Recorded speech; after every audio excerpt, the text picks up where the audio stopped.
High सोसाइटियों में इस तरह का होता है तो आम आदमी जो रहता है वो किस तरह से रहेगा। फायर ब्रिगेड के कुशलता के कारण, दिल्ली पुलिस की प्रॉम्प्टनेस के कारण 27-28 लोगों को बचाया भी गया है। वो सकुशल हैं। लगभग 14 गाड़ी लगी, 20 से 22 लोगों की जान पुलिस प्रशासन द्वारा बचाई भी गई।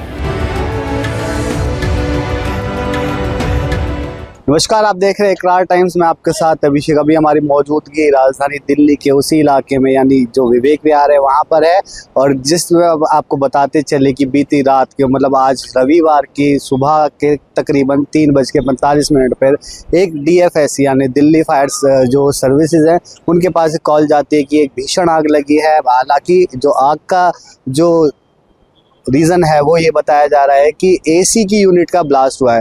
और अगर आप मेरे पीछे तस्वीरों में देखेंगे कि ये वही मकान है जिसकी दूसरी मंजिल पर AC की यूनिट फटने से आग लग गई, और साथ ही साथ एक 1.5 साल की बच्ची के साथ ही साथ में 9 और लोग थे जो झुलस गए। बढ़ती गर्मी को लेकर जो है लगातार ऐसी खबरें सामने आती हुई नजर आ रही है कि बार बार जो है AC यूनिट ब्लास्ट होती है। साथ में अगर बात करेंगे यहाँ से बेहद ही पीछे एक नाला बह रहा है, और उस नाले के चलते जो है यहाँ पर लोगों की ये शिकायतें भी रहती है कि यहाँ पर AC जो है जल्दी से जल्दी खराब होते रहते हैं। अब देखने की बात ये रहती है कि यहाँ पर सभी मंत्रिमंडल आ रहे हैं। आज सुबह की अगर बात करी जाए, यहाँ के जो सांसद हैं हर्ष मल्होत्रा वो भी यहाँ पर पहुंचे, साथ ही साथ BJP के जो दिल्ली के अध्यक्ष है वीरेंद्र सचदेवा वो भी आकर यहाँ पर आके अपना दुख व्यक्त करते हुए नजर आए।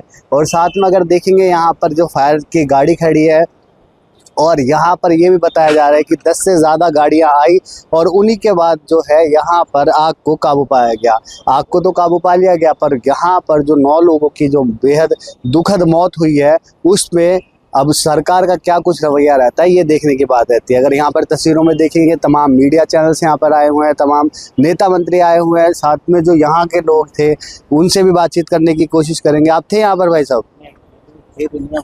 लेट आए थे। अच्छा, जो यहाँ पर आग लगी क्या रीजन क्या माना जा रहा है? कह रहे हैं कि वो इंटरलॉक जो थे वो ब्रेक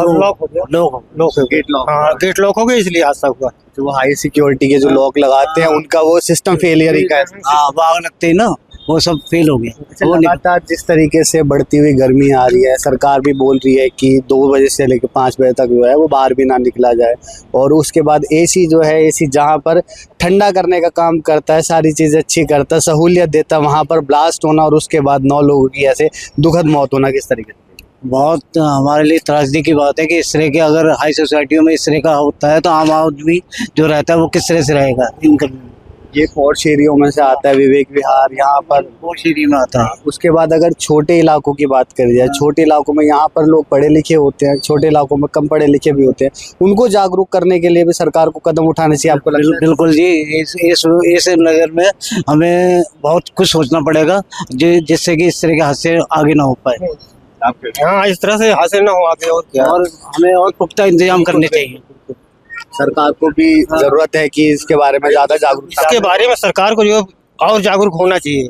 और जो मौके पे जो टीमें हैं वो एकदम आनी चाहिए जिससे कि हादसा कम से कम वो हो जाए। कम से कम मौके पर अगर बात करें, यहाँ पर 10 से ज्यादा फायर की गाड़ियां आई थी जिसको लेके यहाँ पर आग को भी काबू कर लिया गया था। बिल्कुल बिल्कुल, फिर भी टाइम तो लगता ही है आने में, मगर कोशिश ये की जानी चाहिए कि आगे से और स्पीडली काम किया जाए। बताया जा रहा है कि नाला है यहाँ पर, नाले की गंदगी की वजह से जो है सबके AC भी जल्दी जल्दी खराब होते हैं, इसलिए वो ज्यादा चला रहे हैं। हाँ, वो गर्मी से उसका वो मॉइस्चराइजर जो है वो उसकी वजह से भी परेशानी हो सकती है। आग लगी है, बहुत दुखद है और 9 लोगों की मृत्यु हुई है। वाकई बहुत दर्दनाक हादसा है, पर फायर ब्रिगेड के कुशलता के कारण, दिल्ली पुलिस की प्रॉम्प्टनेस के कारण 27-28 लोगों को बचाया भी गया है। वो सकुशल हैं। सिर्फ 1 या 2 लोगों को कुछ चोटें आई हैं जो कि खतरे से बाहर हैं। उनका इलाज GTB में चल भी रहा है। मैं ऐसा मानता हूं कि ये घटना ऐसी घटना है जो कभी भी कहीं भी किसी भी कारण से हो सकती है। ऐसा प्राइमरीली समझ में आता है, कोई शॉर्ट सर्किट के कारण ऐसी बात आगे आई है। देखा बड़ा दर्दनाक है, और इस तरह से 2 लोगों का जाना है। तो जानकारी मिल रही है कि विंडो AC उसमें पार्किंग हुई है। डिलीवरी बॉय ने बाहर से देखा, उसने बयान भी दिया है। वो आग धीरे धीरे फैलती गई है, छत पर जाने का दरवाज़ा बंद हो गया, और आग लगने के कारण लिफ्ट भी बंद हो गई है। 3:45 पर फिर उसको कॉल मिली है, 3:52 पे पहली गाड़ी आई है फायर ब्रिगेड की। लगभग 14 गाड़ी लगी है 7 को बुझाने में। 20 से 22 लोगों की जान पुलिस प्रशासन द्वारा बचाई भी गई है, लेकिन अब जिनका नुकसान हुआ, बड़ा नुकसान है, मैं उस परिवारजनों से भी मिला हूँ। भारतीय जनता पार्टी का हर कार्यकर्ता इस समय में उन पीड़ित परिवारों के साथ खड़ा है, जो भी मदद उनको चाहिए उसको भी करेंगे। तो अभी आपने यहाँ पे देखा, जो यहाँ के स्थानीय लोग हैं उनका भी ये साफ तौर पर कहना है कि सरकार को भी जागरूक करने की ज़रूरत है, ताकि ऐसे जो हादसे हैं वो दोबारा ना हो। आपको बताते चले कि 1.5 साल की बच्ची थी एक, और उसके बाद उसी के परिवार के, एक परिवार के 9 जने जो है जलकर खाक हो गए। अब इस पर कौन जो है जवाबदेही बनती है, ये देखने की बात होती है। फिलहाल का इतना ही। ग्रामीण टाइम्स के लिए दिल्ली से अभिषेक सिंह।